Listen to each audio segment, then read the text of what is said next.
പടിക്കൽ കൊണ്ടുപോയി കലമുടച്ചു എന്ന് പറഞ്ഞാൽ അത് പാലക്കാട്ടെ ബി.ജെ.പി. സ്ഥാനാർത്ഥി ശോഭാ സുരേന്ദ്രന്റെ കാര്യത്തിൽ ഒട്ടും അതിശയോക്തിയാകില്ല. ബി.ജെ.പി. എ ക്ലാസ് മണ്ഡലങ്ങളുടെ ലിസ്റ്റിൽപ്പെടുത്തിയ മണ്ഡലമാണ് പാലക്കാട്.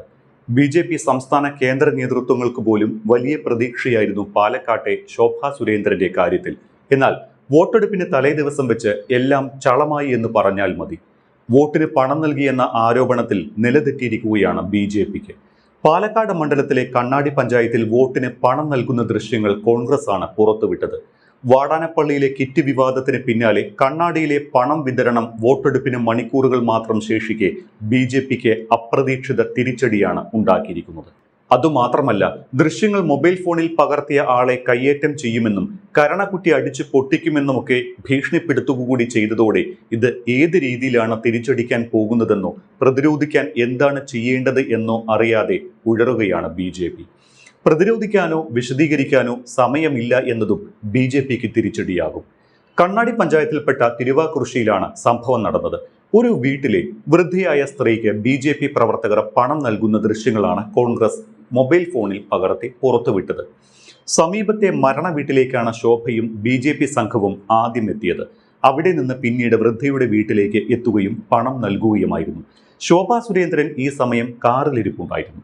പണം കൊടുക്കുന്നതിന്റെ ദൃശ്യങ്ങൾ ചിത്രീകരിച്ച കോൺഗ്രസ് പ്രവർത്തകർ പിന്നീട് നേരെ സ്ഥാനാർത്ഥി ശോഭാ സുരേന്ദ്രന്റെ കാറിനടുത്തെത്തി കാര്യം തിരക്കി.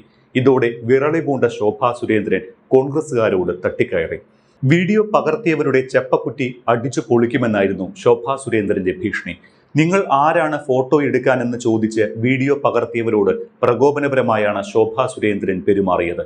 അപൂർവമായാണ് സ്ഥാനാർത്ഥി തന്നെ പണം വിതരണം ചെയ്യുന്ന സംഭവം കേരളത്തിൽ കയ്യോടെ പിടികൂടുന്നത്. ആളൊന്നിന് 5000 രൂപ വരെ ശോഭാ സുരേന്ദ്രന്റെ നേതൃത്വത്തിൽ വോട്ടിന് കോഴയായി നൽകിയതായാണ് കോൺഗ്രസിന്റെ ആരോപണം. അമ്പലങ്ങളിൽ 50,000 രൂപ വരെയും മരണവീടുകളിൽ 25,000 രൂപ വരെയും നൽകിയതായാണ് UDF ആരോപിക്കുന്നത്. കഴിഞ്ഞ ദിവസങ്ങളിലായി പണം നൽകുന്നതായി പ്രചാരണമുണ്ടായിരുന്നു. ഇത് സ്ഥിരീകരിക്കുന്നതിനാണ് കോൺഗ്രസ് പ്രവർത്തകർ രഹസ്യമായി എത്തി വീഡിയോ ചിത്രീകരിച്ചത്. കലാശക്കൊട്ടിൽ പങ്കെടുക്കാനും പണം നൽകുന്നതായി ആരോപണമുണ്ടായിരുന്നു. ഇതിന് പിന്നാലെയാണ് നിശബ്ദ പ്രചാരണ ദിവസമായ ബുധനാഴ്ച രാവിലെ മുതൽ ശോഭാ സുരേന്ദ്രന്റെ നേതൃത്വത്തിൽ പണത്തിന് ബുദ്ധിമുട്ട് അനുഭവിക്കുന്ന സാധാരണക്കാരുടെ വീടുകളിലെത്തി പണം നൽകിയത്. ശോഭയ്ക്കൊപ്പമുണ്ടായിരുന്ന സ്ത്രീയാണ് പണം സൂക്ഷിച്ചിരുന്നതും വിതരണം ചെയ്തിരുന്നതും. എന്നാൽ ഇക്കാര്യങ്ങളെല്ലാം ശോഭ പരസ്യമായി നിഷേധിക്കുകയാണ് ചെയ്തത്. പണം നൽകിയ സ്ത്രീയെ തനിക്കറിയില്ല എന്നും തന്റെ കാറിൽ താനും പ്രമീള എന്ന ചേച്ചിയും മാത്രമാണ് ഉണ്ടായിരുന്നത് എന്നുമാണ് ശോഭാ സുരേന്ദ്രൻ വാദിച്ചത്. പണം നൽകിയ ആ സ്ത്രീ ആരാണ് എന്ന് മാധ്യമങ്ങളാണ് കണ്ടെത്തേണ്ടത് എന്നുകൂടി ശോഭാ സുരേന്ദ്രൻ പറഞ്ഞു വെച്ചു. എന്നാൽ ശോഭയുടെ വാദങ്ങളെ പൊളിക്കുന്ന ദൃശ്യങ്ങളാണ് പിന്നീട് കോൺഗ്രസ് പുറത്തുവിട്ടിരിക്കുന്നത്. വാഹനത്തിന്റെ പിൻഭാഗത്ത് ഒരു സ്ത്രീ ഇരിക്കുന്നതും അവർ പുറത്തേക്ക് വരാൻ ശ്രമിക്കുമ്പോൾ ശോഭാ സുരേന്ദ്രൻ വേഗത്തിൽ ഡോർ അടയ്ക്കുന്നതുമായ സ്ക്രീൻഷോട്ടുകൾ കോൺഗ്രസ് പുറത്തുവിട്ടു. ശോഭയുടെ വാഹനത്തിൽ ഉണ്ടായിരുന്ന ആ അജ്ഞാത സ്ത്രീ മുംബൈ കേന്ദ്രീകരിച്ച് പ്രവർത്തിക്കുന്ന സിമി സജീവ് എന്ന ബി.ജെ.പി. പ്രവർത്തകയാണ് എന്ന് കോൺഗ്രസ് ആരോപിക്കുന്നു. ശോഭയുടെ വാഹനം തടഞ്ഞ സമയത്ത് ഈ സ്ത്രീ വാഹനത്തിനുള്ളിൽ ഉണ്ടായിരുന്നുവെന്നും അവർ പുറത്തിറങ്ങുന്നത് തടയാൻ ശോഭ ബോധപൂർവം ശ്രമിച്ചു എന്നുമാണ് കോൺഗ്രസ് ഉന്നയിക്കുന്ന പ്രധാന ആരോപണം. ഈ ദൃശ്യങ്ങൾ പണമിടപാട് സംബന്ധിച്ച ആരോപണങ്ങൾക്ക് ശക്തി പകരുന്നതാണ് എന്നുകൂടി അവർ അവകാശപ്പെടുന്നുണ്ട്. സിമി സജീവ് കഴിഞ്ഞ കുറച്ച് ദിവസങ്ങളിലായി പാലക്കാട് ക്യാമ്പ് ചെയ്ത് ബി.ജെ.പിയുടെ പ്രചാരണ പരിപാടികളിൽ സജീവമായിരുന്നുവെന്ന് വ്യക്തമാക്കുന്ന കൂടുതൽ ചിത്രങ്ങളും കോൺഗ്രസ് പുറത്തുവിട്ടിട്ടുണ്ട്. കേന്ദ്രമന്ത്രി ശിവരാജ് സിംഗ് ചൗഹാൻ പങ്കെടുത്ത കണ്ണാടിയിലെ പരിപാടിയിലും ശോഭാ സുരേന്ദ്രന്റെ തെരഞ്ഞെടുപ്പ് കലാശക്കൊട്ടിലും ഇവർ പങ്കെടുത്തിരുന്നതായ ദൃശ്യങ്ങളും കോൺഗ്രസ് പുറത്തുവിട്ടു. പരാതി ഉയർന്നതിനെ തുടർന്ന് തെരഞ്ഞെടുപ്പ് കമ്മീഷന്റെ ഫ്ലൈയിങ് സ്ക്വാഡ് പണം നൽകിയെന്ന് ആരോപിക്കപ്പെട്ട വയോധികയുടെ വീട്ടിലെത്തി പരിശോധന നടത്തുകയും മൊഴി രേഖപ്പെടുത്തുകയും ചെയ്തു. എന്നാൽ തനിക്ക് ആരും പണം നൽകിയിട്ടില്ല എന്നാണ് വയോധിക ഫ്ലൈയിങ് സ്ക്വാഡിന് നൽകിയ പ്രാഥമിക മൊഴി. എങ്കിലും വീട്ടിൽ നടത്തിയ പ്രാഥമിക തെളിവെടുപ്പിന് ശേഷം ഫ്ലൈയിങ് സ്ക്വാഡ് ജില്ലാ കളക്ടർക്ക് റിപ്പോർട്ട് നൽകിയിട്ടുണ്ട്. അതേസമയം കോൺഗ്രസ് പ്രവർത്തകർ തന്നോട് മോശമായി പെരുമാറിയെന്ന് കാട്ടി പോലീസിൽ പരാതി നൽകാൻ ശോഭാ സുരേന്ദ്രൻ തീരുമാനിച്ചതായാണ് വിവരം.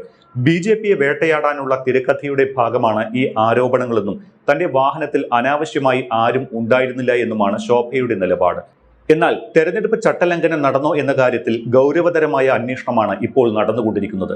സംഭവത്തിൽ ജില്ലാ കളക്ടർ നൽകുന്ന റിപ്പോർട്ടിന്റെ അടിസ്ഥാനത്തിൽ Palakkad south police case register ചെയ്യുമെന്നാണ് സൂചന. ഫ്ലൈയിങ് സ്ക്വാഡ് എന്ന പേരിൽ ഇലക്ഷൻ കമ്മീഷൻ ഉദ്യോഗസ്ഥർ നാടുനീളെ പരിശോധന നടത്തുമ്പോഴാണ് എൻ.ഡി.എയുടെ സ്ഥാനാർത്ഥി തന്നെ വോട്ടിനായി പണം ഒഴുക്കുന്നത് എന്നും ഇത് ഉദ്യോഗസ്ഥരുടെ ഒത്താശയോടെയാണ് നടക്കുന്നത് എന്നും UDF ആരോപിച്ചു. പണം കൊടുത്ത് പാലക്കാടിനെയും അവിടെയുള്ള വോട്ടുകളെയും വാങ്ങാൻ കഴിയില്ല എന്നാണ് ഈ സംഭവത്തോട് ഷാഫി പറമ്പിലിന്റെ പ്രതികരണം. പാലക്കാട്ടെ ജനങ്ങൾ BJPയെയും അവരുടെ പൈസയെയും തള്ളിക്കളയുമെന്നും ഷാഫി പറമ്പിൽ വ്യക്തമാക്കി.